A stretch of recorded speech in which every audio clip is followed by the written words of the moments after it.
आज आपण अगदी झटपट 15 ते 20 मिनिटांमध्ये बनवून तयार होणारं चटपटीत असं हे कारलं तयार करत आहोत. आणि हे कारलं तयार करत असताना कारलं अजिबातही कडू होणार नाही. यासाठी काही महत्त्वाच्या टिप्स ज्या तुम्हाला आज या रेसिपीमध्ये नव्यानेच शिकायला मिळणार आहे. त्याचबरोबर सकाळी तुम्हाला टिफिनसाठी मुलांना हे कारलं द्यायचं असलं ना तरीही अगदी पटकन बनवून तयार होणार आहे. त्यामुळे रेसिपी कुठेही स्किप न करता अगदी शेवटपर्यंत नक्कीच पहा. आणि अशाच भरपूर टिप्स आहेत सोमवारपासून शनिवारपर्यंत आठवड्यातील 6 दिवस सर्व रेसिपीज पाहण्यासाठी वरील व्हिडिओप्रमाणे चॅनलला सबस्क्राईब नक्कीच करा. सबस्क्राईब केल्यामुळे माझ्या येणाऱ्या प्रत्येक रेसिपीचं नोटिफिकेशन हे तुमच्या मोबाईलवर नक्कीच येईल. नमस्कार, मी कविताच किचनमध्ये तुम्हा सर्वांचं खूप खूप मनापासून स्वागत करते. आज आपण टिफिनसाठी अगदी झटपट 10 ते 15 मिनिटांमध्ये बनवून तयार होणारं आणि अजिबातही कडू न होणारं चटपटीत कारलं तयार करत आहोत. त्यासाठी या ठिकाणी 3 कारलं घेतलेले आहे. आता मी ही टिफिनसाठीच भाजी बनवत आहे, त्यामुळे थोड्या क्वांटिटीमध्ये बनवत आहे. 3 कारलं घेतलेले आहे. कारलं घेताना जास्तही कोवळी घेऊ नका. त्याचबरोबर कारल्याचा जो वरील भाग आहे जर तो तुम्हाला काढून टाकायचा असेल तर तुम्ही काढून टाकू शकता. त्यानंतर अशा पद्धतीने छान अशा चकल्या करून घ्यायच्या. परंतु मी त्याची जी वरील साल आहे ती न काढता देखील मी तयार केलेलं कारलं अजिबातही कडू होत नाही. त्यामुळे मी त्याची वरील साल काढून टाकत नाही, कारण त्या वरच्या सालीमध्ये देखील काही पोषण तत्व असतात.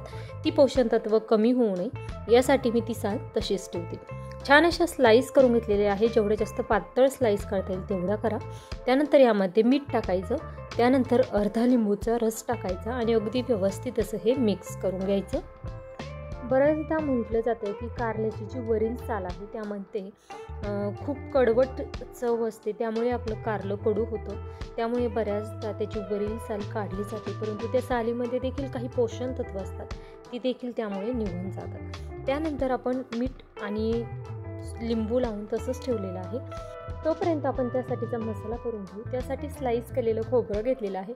खोबरं तेल टाकून छान असं भाजून घ्यायचं. या ठिकाणी आता खोबरं आणि शेंगदाण्याचं जे प्रमाण आहे ते तुमच्या आवडीप्रमाणे तुम्ही कमी अधिक केलं तरीही चालणार आहे. तुम्हाला जर मसाला खूप कमी आवडत असेल तुम्ही मसाल्याचं प्रमाण कमी देखील करू शकता, परंतु मला मसाला थोडासा जास्त क्वांटिटीमध्ये आवडतो, त्यामुळे या ठिकाणी मी खोबरं आणि शेंगदाणे थोडेसे जास्त क्वांटिटीमध्ये वापरलेले आहे. तेल टाकून व्यवस्थित असं हे भाजून घेतलेलं आहे. आता या ठिकाणी तुम्हाला जर सकाळच्या घाईमध्ये पटकन असं हे कारलं बनवायचं असेल तर कारल्याच्या फोडी तुम्ही कट करून आदल्या दिवशी रात्रीच मीठ आणि लिंबू लावून त्या झाकून ठेवू शकता, जेणेकरून सकाळपर्यंत त्यामध्ये छान असं मीठ मुरले जातं. त्यामुळे देखील आणखीन त्याची कडवट चव कमी होते. त्यानंतर यामध्ये धणे टाकलेले आहे, लसूण टाकलेला आहे, 1 चमचा जिरं टाकलेलं आहे. व्यवस्थित असं 1 मिनिटासाठी आपण भाजून घेतलं. त्यानंतर आपण सर्व काढून घेणार आहोत. आता छान असं थंड करून घेतलेलं आहे. आता हा मसाला अजून 5 मिनिटं थंड होईल तोपर्यंत आपण कारलं शिजण्यासाठी ठेवणार आहोत. या ठिकाणी कढईमध्ये तेल टाकायचं, त्यामध्ये या सर्व फोडी टाकायच्या. तर काही ठिकाणी कारलं करत असताना हळदीचा वापर केला जातो. जर तुम्ही हळद वापरत असाल तर या ठिकाणी हळद देखील वापरू शकता. त्यानंतर तेलामध्ये कारलं व्यवस्थित असं परतवून घ्यायचं. जेवढं जास्त हाय फ्लेमवर हे कारलं तेलामध्ये परतवून घेता येईल तेवढं जास्त परतवून घ्या, जेणेकरून त्यामध्ये खूप सारी वाफ तयार होते आणि या वाफेमुळे कारलं पटकन असं शिजले जातं. हे पहा, व्यवस्थित असं मोठ्या आचेवर आपण परतवून घेतल्यानंतर झाकण ठेवायचं. गॅसचा फ्लेम हा मध्यम करायचा. मध्यम आचेवर कारलं शिजत आहे तोपर्यंत आपण या ठिकाणी कारल्याचा हा मसाला वाटून घेतलेला आहे. त्यामध्ये आपण थोड्याशा लाल सुक्या मिरच्या आणि त्यानंतर मीठ टाकलेलं आहे आणि छान असं दळून घेतलेलं आहे. मिक्सर चालू बंद करत पल्स मोडवर दळून घेतलेला आहे. कारल्याचा मसाला आपला तयार आहे. तोपर्यंत कारलं देखील शिजलेलं आहे. अशा पद्धतीने जेव्हा वाफेवर आपण कारलं शिजवतो त्यावेळेस पटकन शिजले जातं. त्याचबरोबर कारलं शिजवताना आपण झाकण ठेवलं की त्यामधील जे जीवनसत्व आहे ती वाफेद्वारे निघून जात नाही. त्यामुळे कारलं शिजत असताना त्यामध्ये पाणी टाकण्याची गरज नाही. त्याचबरोबर झाकण ठेवून वाफेवर छान असं कारलं शिजवून घ्या. पटकन असं शिजलं जातं, कारण आपण ते मिठामध्ये मुरवलेलं आहे, त्यामुळे शिजण्यासाठी जास्त वेळ लागत नाही.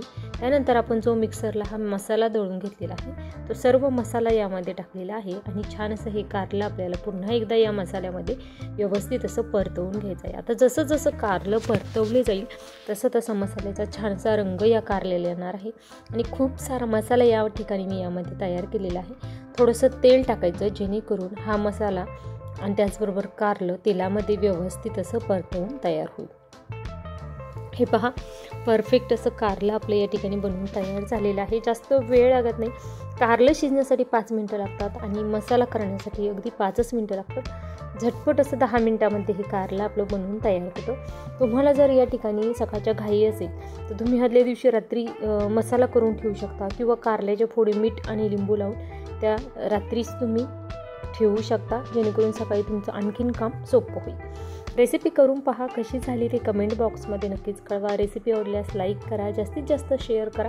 त्याचबरोबर चॅनलवर नवीन असाल तर आठवड्यातील 6 दिवस सोमवार, मंगळवार, बुधवार, गुरुवार, शुक्रवार, शनिवार असे 6 दिवस येणाऱ्या नवनवीन रेसिपीज पाहण्यासाठी चॅनलला सबस्क्राईब नक्कीच करा. कारण महिन्यातील फक्त रविवारचे दिवस आपण सुट्टी घेतो.